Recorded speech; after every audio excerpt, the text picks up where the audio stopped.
everybody. I'm Candid Frank. He's David Morasuti. And DM, I got to tell you, it was an interesting weekend of football. We already talked about the Argo game, but what we can talk about, did you get a chance to go to any practices this week? I did. I actually went today. Ah, well, tell us a bit about what happened. They had to work. They were working indoors today. You saw did a lot of scout teamwork, so a lot of looking at what Edmonton potentially could throw at them.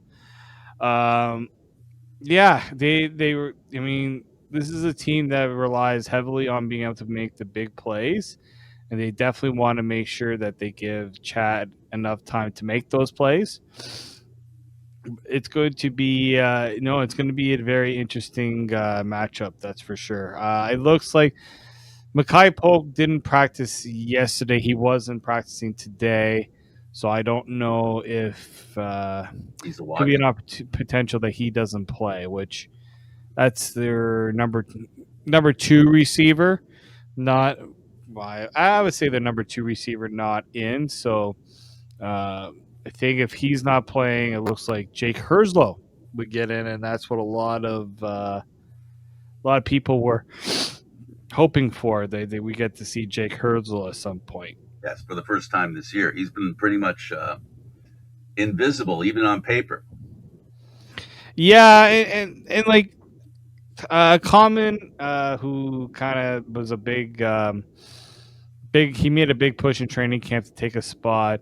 Um, they had to Mackay Polk coming back last year changed a lot of that too, because that's where Herzl got a lot of the play, right? Was kind of he took the Mackay Polk role, and when Polk came back, Herzl was still there because obviously he had such a good year that it was hard to take him out. But it's been a little. I've been very surprised that he hadn't been able to stay in, considering what he did last year.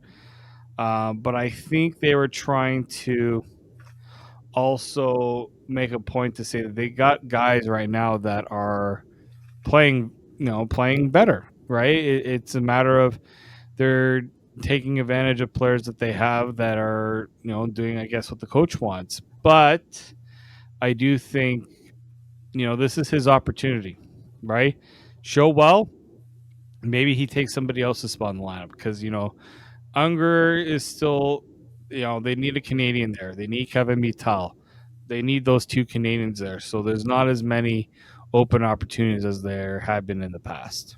And the ability that always can be an impact on a player in the long term is the short term situation where an injury could cause them to lose a position. Yeah, I mean, like he was hurt to start camp. Right. So Herzl was dealing with an injury during camp, and that did take some time for him to get back.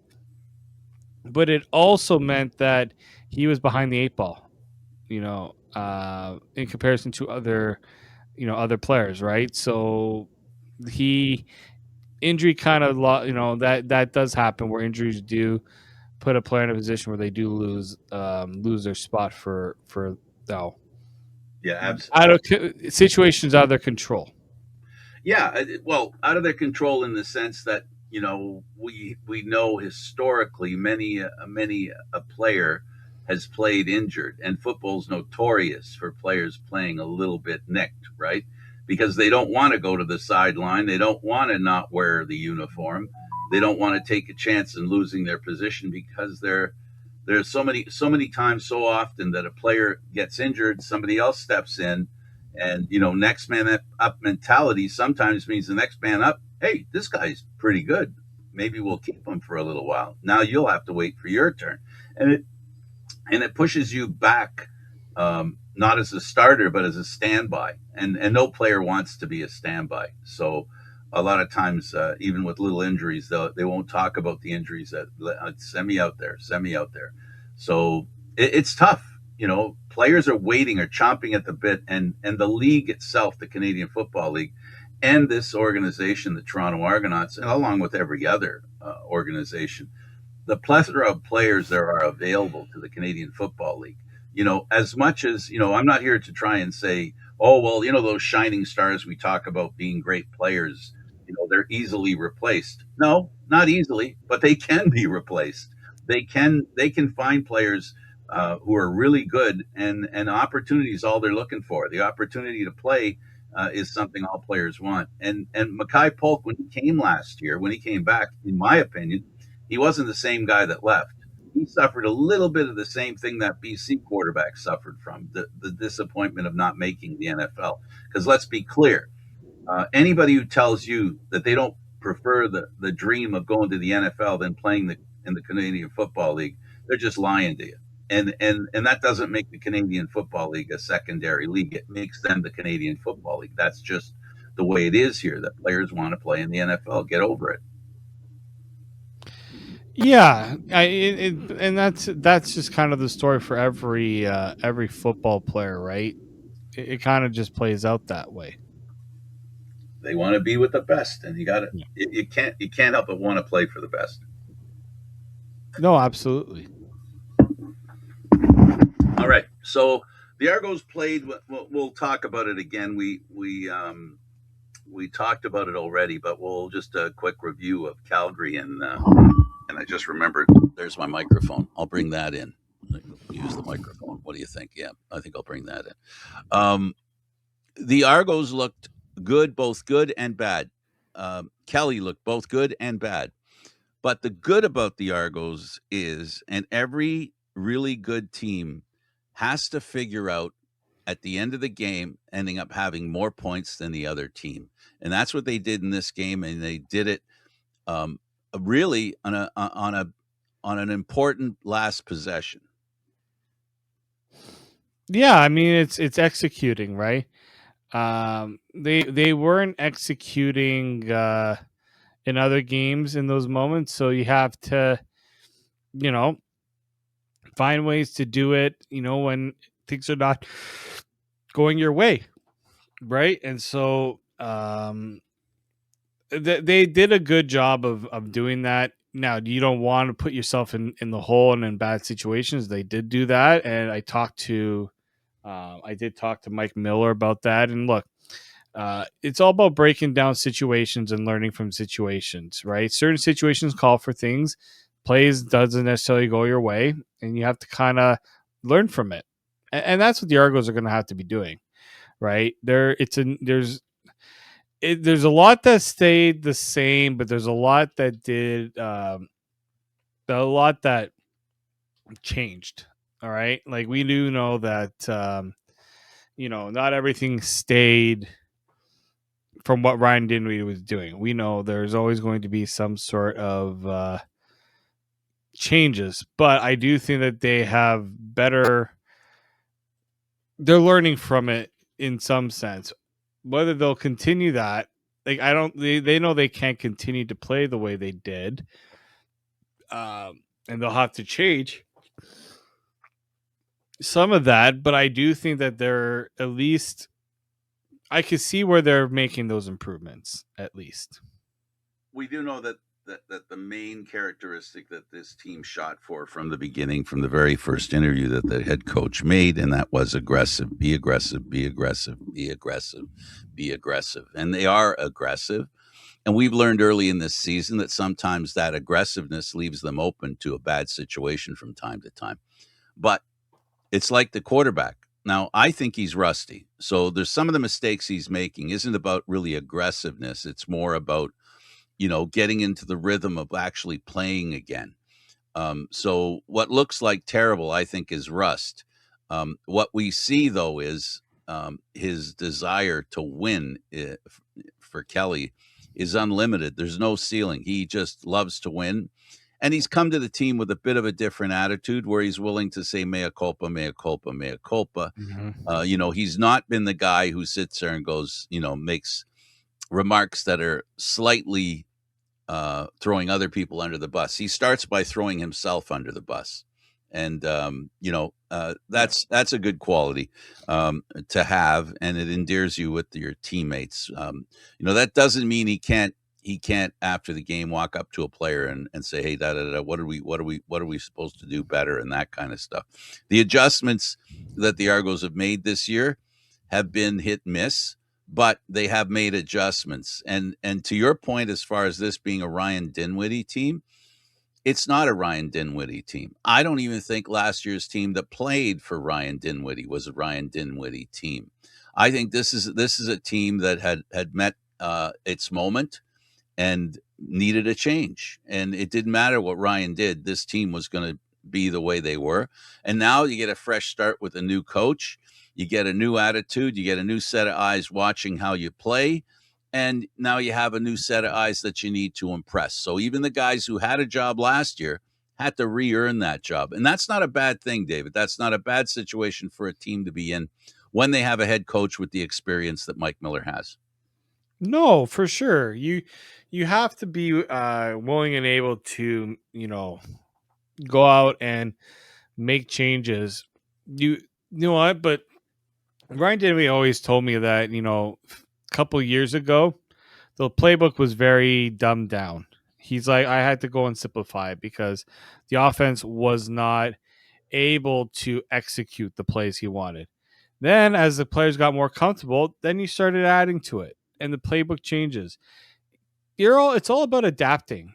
Every team adapts. Every team changes because guess what? Player teams have a better understanding of the changes they want to make in the off season, and they have a whole off season where they put together a plan to implement something new, and that's what they do. That's what they do every year. It's no surprise that the Argos offense looks different, right? And how they're doing things. Some things still are kind of the same, the players, the personnel, right? But how they're executing plays, how they're taking more shots down the field. Like we know this is a team that wants to be aggressive. They don't want to be a very passive style team. Now, it puts them in a very big boomer bust situation, but they'd rather do that than be timid to make big plays. So those are sort of some of the things that they're going to have to work on throughout the year to see if that's something that's going to be sustainable. I think it is. I think they're going to have to do that because you're looking at uh, look at Montreal. That's a team that put up 48 points Yep. against the Elks. Edmonton, the team that You they're can't be a projected passive offense when you're going up against a team that's put up 48 on 38, 31, 34, 48. Montreal hasn't had a game where they've scored fewer than 20 points since they lost to the Elks, and they had 29 in that game. That's a team like you can't. If you're Toronto, you're like, well, we can't take a very lax approach to how we play because look at the teams we're going to have to go up against. absolutely. Yeah, well, let's talk about the rest of the teams in the context of last week. We talked about the power rankings: Als, Elks, Rough Riders at 3, Stampeders, Argonauts, Blue Bombers at 6, Ticats, Lions, Red Blacks at 9. That's where they were last week. This week, I think at the top, what we've seen is basically the Owls have cemented them. They've done nothing but improve their number one overall ranking. I think that's fair to say. So they're good with where they are, and the Elks, on the other hand, do they get affected by the loss, David, and Saskatchewan winning as big as they did? Does that, in your Well, in opinion, my power rankings with Sportsnet, I dropped them down to third. the Elks? The Elks Yeah, because absolutely. And then the Rough Riders in second, right? because this is an Elks team that got off to a really fast start, but the question that remains is whether or not that start was sustainable. Could they sustain what they were doing? I think right now we're starting to see maybe it was a little too early to anoint them as anything, right? And so if you're like if you're a Elks fan right now, you're happy where the position the team is in. I still think they're, a very competitive team, but I think they showed over the last few weeks playing against Saskatchewan, playing against Montreal, there's still a lot they need to learn to be able to maintain and get to that tier of being a true Grey Cup contender. You can't run to that. You have to be able to get there week by week. And these last couple weeks have shown they're still not 100% there yet. The mindset and the plays and the ability to not make those mistakes, that's a part of it. Yeah, a little bit of inconsistency, and let's also put it into context. The team that was in third in the power rankings was the Grey Cup champs. So it's not like considering them second right behind the Owls ahead of the Elks is a stretch. I mean, that's the team that won the Grey Cup. And I like the Rough Riders because they can score. And last week they beat Ottawa 42-20. To win a game, you have to win. The one you're supposed to win. And how many times have we seen really good teams lay an egg against a team that, really isn't that good, right? So they played as well as they needed to play. Good for them. And, I think I agree with you. I agree with you that they would be in second. And then, of course, that would mean the Elks would be in third. And then we had the Stampeders and Argos 4 and 5. I think this week we flipped them. What do you think? I think the Argos now are in fourth, Stampeders in fifth. I don't think I dropped the Stampeders any further. I kept the Argos in fifth, and I kept the Stampeders in fourth. I was tempted to move them, but I don't know if one game was enough for me to say that I was ready to make that switch just yet. I was close. I think there was definitely a case to be made that the Argos they're better than what their record was saying in terms of their ability. Their defense has gone a lot better. If their defense can continue to make these improvements, I think they will move to fourth. I think by next week they can. If they have a good showing against Edmonton, I think they can solidify themselves in fourth. I just think Calgary, that offense is still good. That offense should have won that game last week, and they didn't make the plays they need to. So that's why I have them kind of in the danger area of moving down. And not just to fifth, they could move down to six because the BC Lions are they might be awaking. What do Lions do? They from their slumber. I think the Lions are starting to. This game coming up between BC and Calgary could change a lot of things for the Well, power rankings. let's talk. Let's stay away from next week for a second. Yeah, Come up games. Let's get settled in on where we think they are, and then once we've got our little list, and then we'll talk about the upcoming games and how they can change how the teams are. What do you think? So the sure. Argos are in fifth. The Blue Bombers, I don't think they're I got effective. them in seventh. You dropped them below the Lions. Yes, We have the Lions next. I have the Lions. I have the Lions at six. So it's Calgary, then it's Toronto at 5, BC at 6.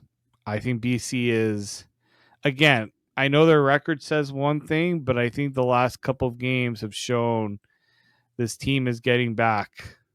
And where are you putting the Bombers? Didn't play. How much more could they drop? The Ticats. Wow. But I just think the Blue Bombers the last few weeks have really disappointed. So you're keeping the Ticats in seventh then? No, I'm having the Ticats in eighth. I put them down. Oh, okay. The Ticats. So the reason why the Blue Bombers, I know someone are like, Hang well, on. they didn't play. I'm confused. The in seventh you have who do you have? You have the Lions in sixth. Yeah, the Blue Bombers at 7. Okay, so you didn't drop them down any more than that. No, Yeah. Okay. it's Now we're good. it's because the Lions have gone up. I think the Blue Bombers have dropped. Yes, I know they didn't play, but I'm seeing a team that's going in a different direction in Winnipeg, and I'm seeing a different team going up. in BC, and then I have the Tiger Cats dropping. Right. And then the Red Blacks staying fixed because there's nowhere else for them to fall. Yeah, even and what did we say? Even if there was a 10th team, we would keep them in the last place. Yeah, they're playing like a 10th place team in the league right now. Really, really terrible, a terrible record. So okay, so what we after last week we have now the Owls staying where they were at the top of the Yep. division. The Elks moving down to third. The Rough Riders moving up to third. The Stampeders staying in fourth. The Argos staying in fifth. The Blue Bombers drop to seventh. The Lions move up to sixth in this week. And the Tiger Cats drop to eighth, and the Red Blacks stay in ninth. So therein lies an interesting situation for the Argos. I would say that they deserve to be ahead of the Stampeders for the victory, but for the sake of this conversation, I'm good with the way it is.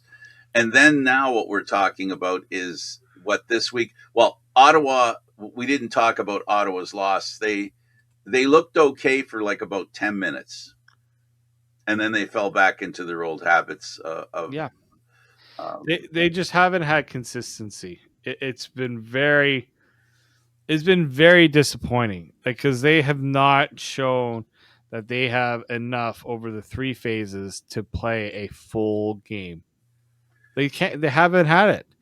And it's disappointing for sure, but unfortunately that's the reality of their situation right now. They just don't have enough talent right now to put themselves in the tier of even being. I think eventually at some point they will win a game. I'm not saying the team is totally lost, but I don't see how this team is going to miraculously have a turnaround.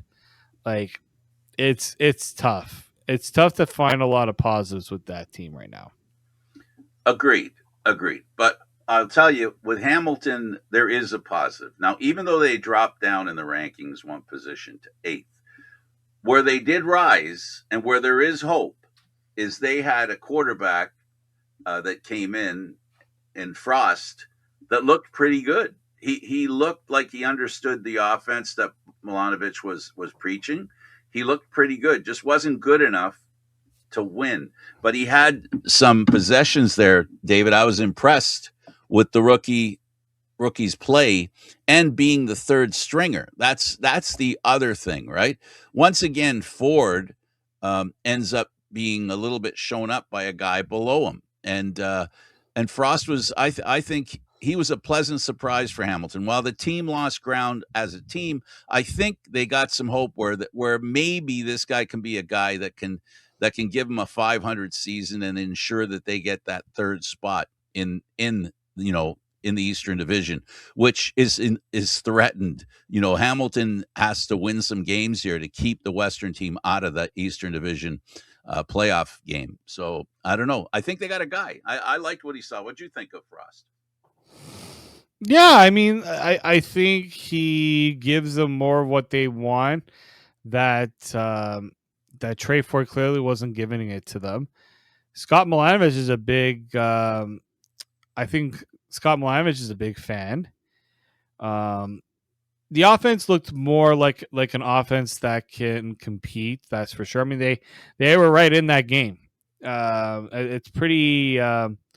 It's pretty. What's the word? Impressive for a player that was signed mid July. Yeah, he was in the UFL, so he already had some time he was already in playing shape, so it's not like he had to get himself into game shape. And if I'm not mistaken, he was in the organization for 2 seasons, and obviously went to the UFL so he can actually play football and not just be a third quarterback. So I think it's the best performance they've had from their backup quarterbacks. And if I'm Jake Dolagala, I'm worried about my spot on the team because I think he's probably going to be. I think he will. I think Trey Ford. One of them's got to go. One of those two guys isn't going to last very long. One of them's going to be looking for a job, Yeah, and it isn't going to be Trey Ford. yeah, I don't think so. I have a hard I think you're time. right about Delagala being in a tough situation because if he can't fill in, and I think it's fair to say, would you say it's fair to say when I watched Frost play, I'm not saying he's the second coming of Bo Levi Mitchell, but I am saying he has the same tools that Bo Levi Mitchell has. He has a good arm, and he's very productive, right? And makes some nice plays. He has good control of the ball, and I think he's smart as well. And that's going to be hard for Gola to take over. And Ford again is pushed back into the recesses of a team. I just don't get it how Ford can't acquire the respect of the coach, the head coach. This is again, he ends up pushed back like he was in Edmonton, and I don't get it, David. I really don't get it. He looked pretty good in his first game, but somehow he doesn't survive in the next one. I don't get it. I don't know. Do you see anything that is I don't know what is it that keeps him from being successful? Doesn't make enough plays with his arm. You Relies know, on his legs too it, much. he relies too much on his legs. He's not very accurate, so he struggles to make those plays that clearly Frost is a little more capable of making, right? And that's the thing is we always knew that Trey Ford was that type of quarterback. It's not like this is a new situation where like why is this guy why are they relying too much on a guy who just uses legs? But that's his game. They knew that when they signed him, and that's why I was confused about like them trying to turn him into a pocket quarterback. That's not who he is. And other teams know as soon as you get him into the pocket, you're gonna have a hard time. He's gonna have a hard time with it, and so it's very frustrating. I can understand the frustration if you're Hamilton because you thought Trey Ford bringing him in was going to give you that competent backup. It hasn't been there.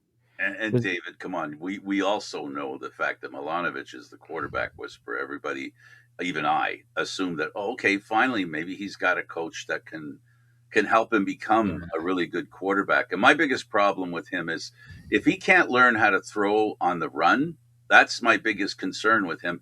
Because he runs so much, he's going to have to learn to throw on the run, or he's got to stop and run and plant his feet and throw the ball, which I don't think he can do that well right now. So I'd love to see him be able to throw the ball while he's running Yeah, I would too. I like to see him be able. accurately. Yes, well, that's the other part of it too. Is you need to see him actually be able to throw the ball with confidence. Use those abilities that he has. He has the ability to do it. It's just I don't know if the confidence is there right now for him. Yeah, well, he's never been one to have a lot of confidence. Is it justified that he has none? I don't think so. Is it the way it is and the way it's been? Yeah, that's what apparently so that he just can't seem to get the confidence going. So Hamilton, while they sit at the eighth spot, the only thing between them and last place is the Red Blacks, which is a very big cushion for Hamilton not to concern themselves with. But really, the concern with Hamilton is what's going on above them, and they need to improve because they have to get ahead of the Bombers and maybe the Lions as well. If they don't do that, then they will lose a playoff spot, and that's something the fans in Hamilton going into this season would never have dreamt of.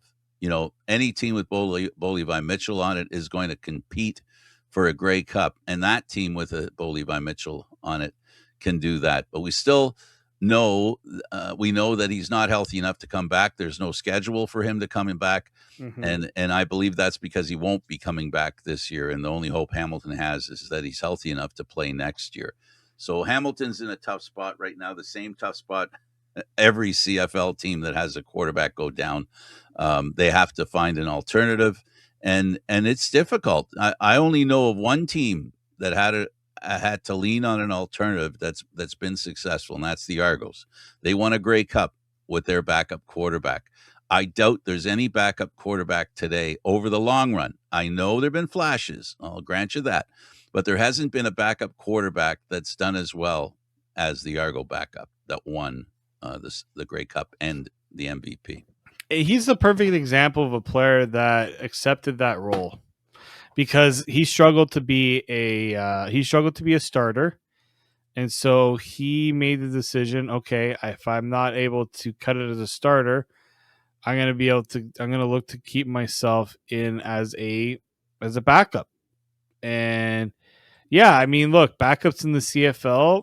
We've talked about this how many times, Frank, that they seem to be underappreciated in a lot of ways. Yeah, and they do need them. A backup quarterback in the Canadian Football League is the next most important thing to having a starting quarterback.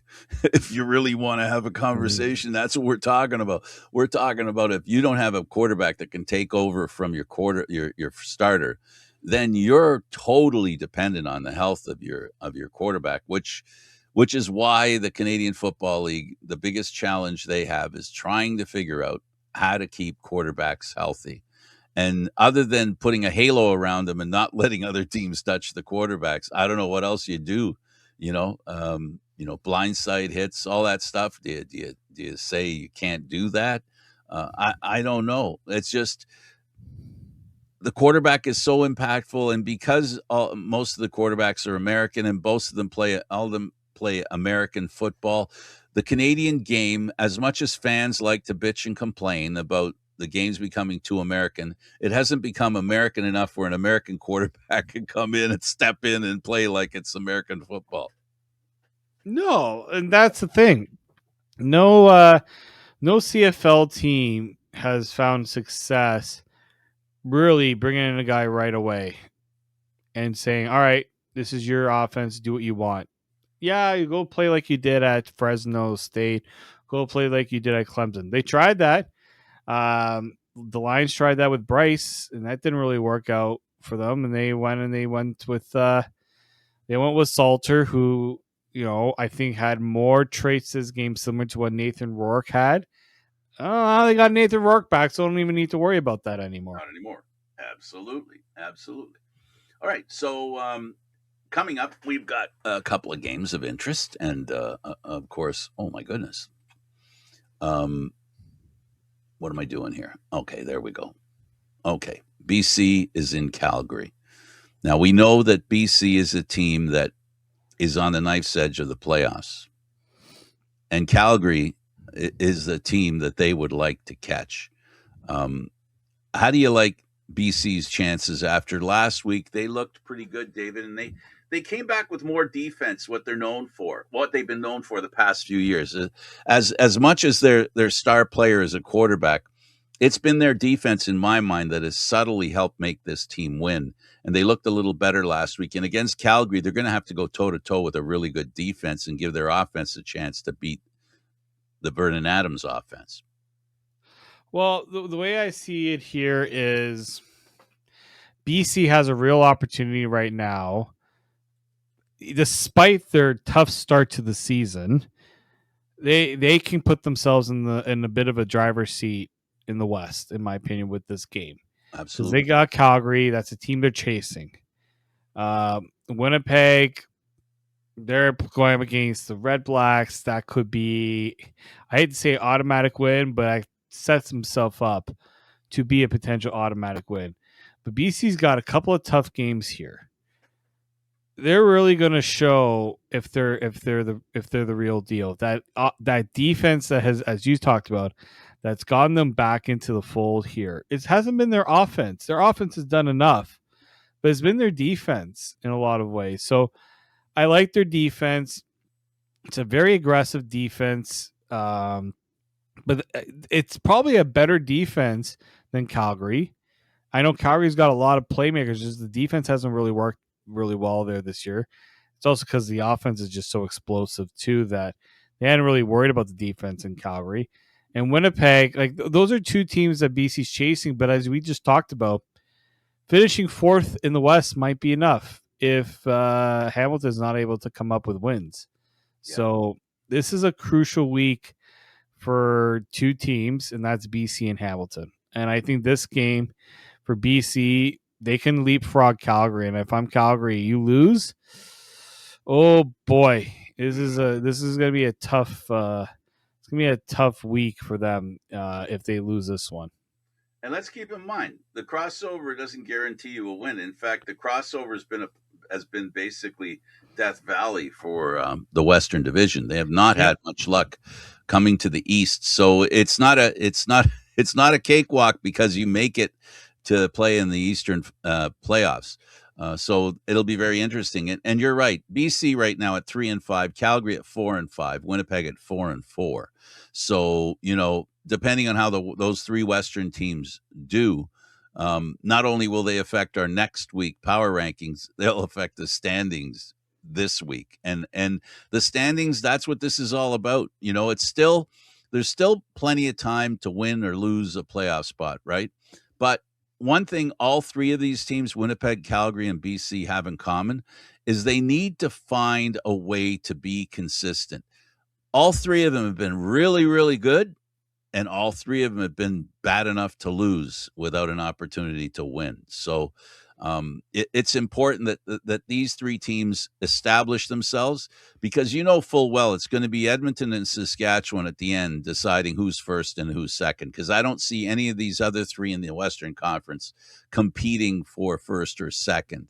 Again, making the playoffs in the Western Division is what you're shooting for. The consolation prize will be, it seems, by virtue of the 3-6 Hamilton Tiger Cats. I've mentioned the position where the Western teams are, where they can get the consolation prize, which is going to the East to play a playoff game.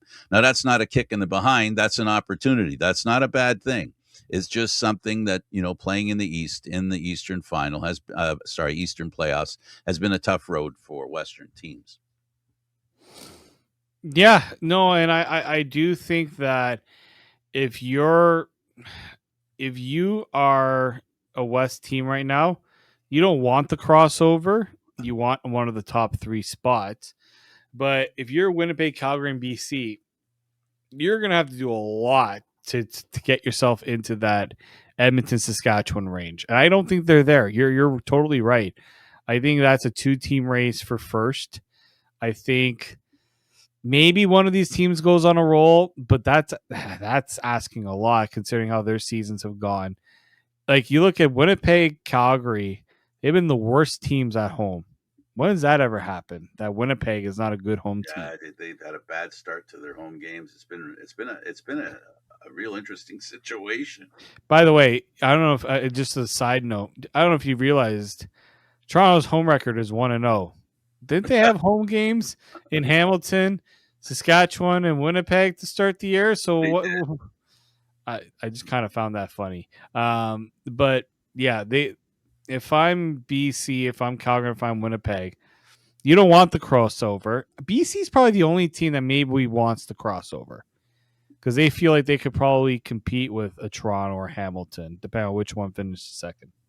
Yeah, no doubt. No doubt that you can think that, right? Again, though, it's about coming to the East Coast, and it's about practicing, preparing for the game. It's not like being Toronto and practicing for a playoff game against Hamilton or even Ottawa or Montreal. That's the issue here. It's the travel. The travel's what makes it difficult in the playoffs for the Western Division when they get to do the crossover thing. So it is what it is. Okay, so in that first game, you got BC and Calgary, and they right now Calgary is in fourth, and the Lions are in sixth. Can a really good game by BC change that? Absolutely. And it also depends, David Fair or not, how well they play. Like the closer it is, the less tendency there will be to drop, the Stampeders anymore, or raise BC right on that victory. But Mm-hmm. but at the end of the day, these two teams need to establish something, and this is a big game. It's a really big game. I don't think it's lost on the teams as well. These are two teams that have aspirations to make the playoffs, and when you make the playoffs, you can win a Grey Cup. You got to get there, and then you've got BC that is still a little, I'll say, probably a little bitter because they had the Grey Cup and they didn't make it, and they would love to ruin it for Calgary. And Calgary's got the Grey Cup coming in Calgary, so Yeah. we'll see. if that adds to the pressure. I mean, it's no mistake or accident that they've played well this year, and I think they'll play better. But I'm dying to see how this game goes. The Calgary defense, the offense of BC, which hasn't been humming. We'll see if it can start humming. But to hum, it's going to have to hum against a really good defensive team. Yeah, well, that's the thing, right? They're gonna have to. It's a good defensive team, that's for sure. But yeah, this is a very interesting week. We haven't even talked about Winnipeg. We can do that now. And if you're done with Nope. BC Calgary, Yeah, I think like Nathan Rourke, I'll always pick him over Vernon. Unfortunately, Vernon has done some good things, but we saw last week if a defense puts pressure on him, he falters. We talked about it at the game too. Um, Winnipeg is probably feeling a little giddy knowing uh-huh. that they get their quarterback back against Ottawa. So Zach is back. How long is Zach back for? That's what I'd like to know. I like what the Is he coach. back or is he back? I like what the coach said in an interview this week. He says things are miserable around here when Zach's not starting. Nobody likes the way this is right now, and life is miserable when Zach is on the sidelines, and that goes for the whole team as well. He is their team leader. He's the heart of that team, and as far as historically the past few years, Grey Cup victories and great seasons behind him, he has been central to that, and they need him. So we'll see how healthy he is and if he can stay healthy. It's a tough situation. The older you get, Father Time, keeps reminding you time has passed. We'll see how he recovers with this injury. And it was probably a neck injury if you talk to him. Yeah, and I don't know if he wants to be continuing talking about his injuries. I I know know it's he been couldn't. tough for him, Very. but he's gotta understand that it's been a knock on him for a while. But I think that he's hopefully getting back to being the quarterback. He's back hopefully for more than just a week because Winnipeg needs him. They got away with one game against Toronto without him, but the last three games they have not looked like a team that's competitive. Unfortunately, Drew Brown. Has it all been Drew Brown's fault? I don't think so. I think Drew Brown has been put in a lot of pressure, and they don't think they wanted the pressure on him to have to win games. But it's kind of unfortunately, it's the where they find themselves right now. Does Ottawa start McLeod? I would. They It's a just good keep. question. They just keep him in the I back. didn't They just even keep him in check. the back burner. They got to do something to change their luck. I think changing the quarterback would be a good way to start. It wouldn't surprise me if they consider it. Honestly, you're not wrong, Frank. I think that I would like to see him there. If I'm Ottawa, I'm looking for a change. I'm looking for a new motion. so. Looks like right now the depth chart has it as I had it for a second here. Mayer is still in at quarter as the starter. McLeod is second. Maybe this is a game where if Mayer is out of it, they're gonna make the move. I think they should. I understand the loyalty to Mayor. I understand the Calgary fit.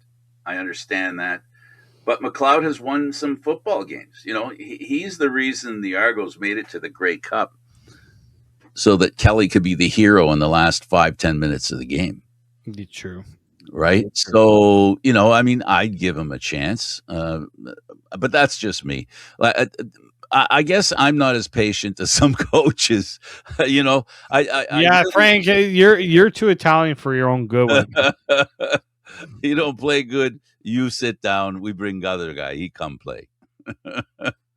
Essentially how it works out, right? Well, and I'm saying that because desperate times call for desperate measures. This is what is it? 0-7 now. What are they? 0-7, 0-8. Oh, and Excuse 8. me, 0-8. They're 0-8 right now.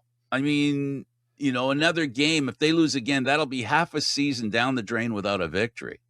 It's time to win a game. I mean, everybody needs it. The organization needs it. Most of all, the fans need it. Give us a win, for goodness sake.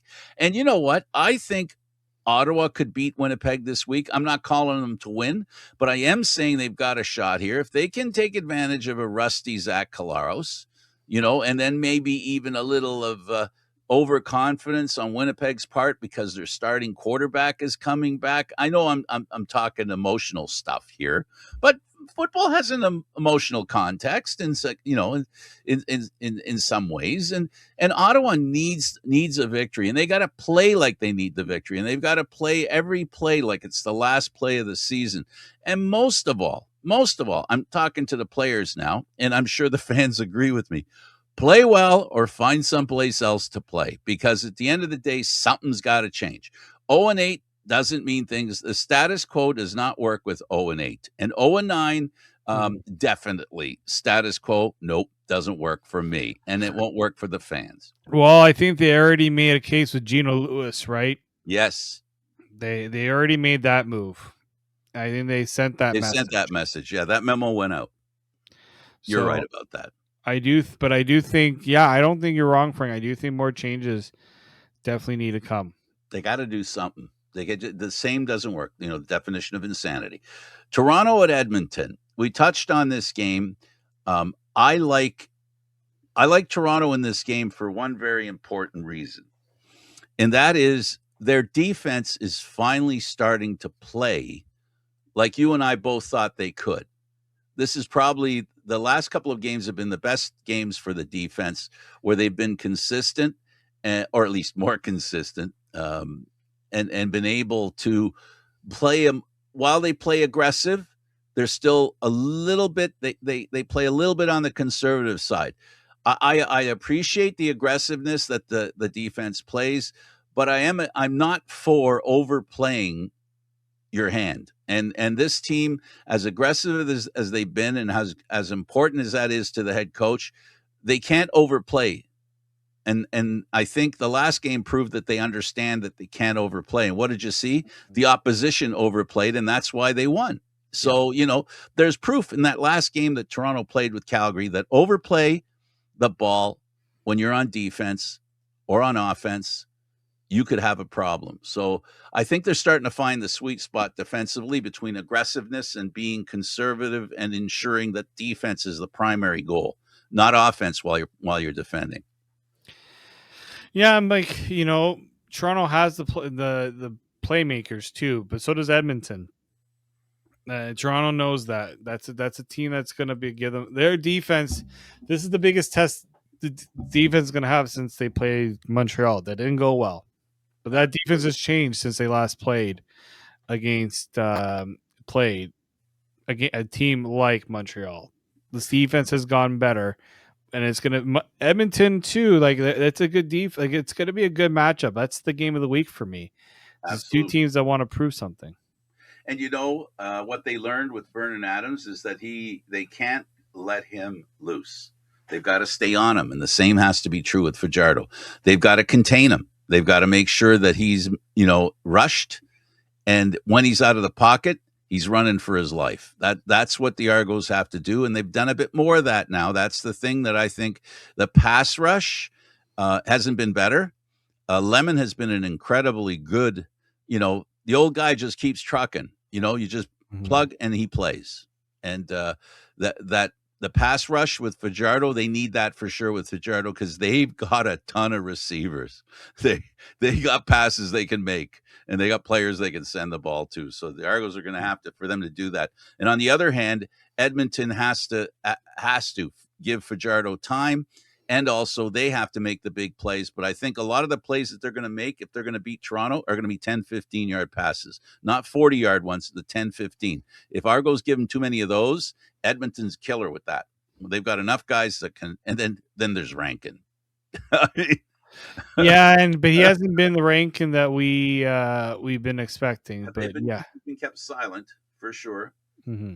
But you don't want to be the team that all of a sudden is the team that allows him to be who he normally is, right? They want to keep him in that position where he's not that important in the game.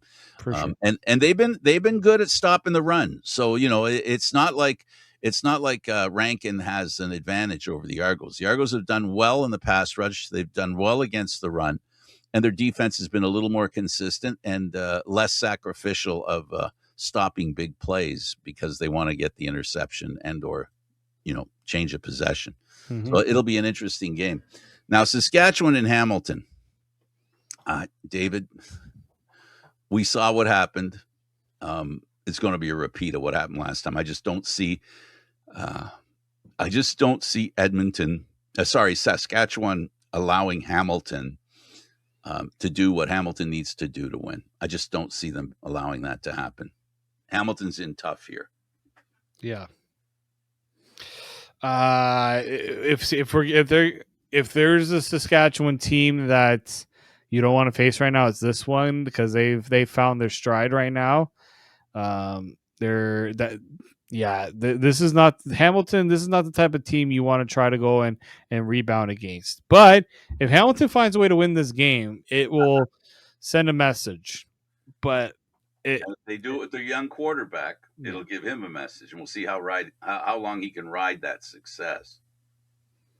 Yeah, no, it's a very tough it's a tough situation for Hamilton to go from playing BC and losing that game like that to now you got to figure it out against one of the top Yeah. teams. Well, they got to figure out. They're not as bad a position as Ottawa, but they're not that far removed from where Ottawa's at. Hamilton needs to figure out how to win because they need to win some games. We keep saying it. The playoffs depend on it. There's no automatic because you're in third in the East. It don't mean you make the playoffs. And they can't play like they think it does. They've got to play like they got to win. And, now that the Argos are playing better and their record is much better than Hamilton's, it was only a few weeks ago. The roles were totally reversed. The Argos have had a good 3 weeks. Hamilton, on the other hand, not so much. And Hamilton needs to straighten things out. No, for sure. All right. Any final comment in the week that we've left out? No, I think we covered it all. For me, I'm hoping and looking forward to the continuation of the Canadian Football League being a Canadian league playing Canadian football. That's the games have been very interesting, and the games have been Canadian Football League games. There may be a little bit of a difference, but so far, I still see the excitement that Canadian Football League brings out in its teams, its players, and of course, for the fans. Thanks for watching, everybody. He's David Morisuti. I'm candidate Frank Stanishi. Hope to see you again next time around. And of course, we record this and it'll pop on Friday morning. So we'll see you on Friday morning.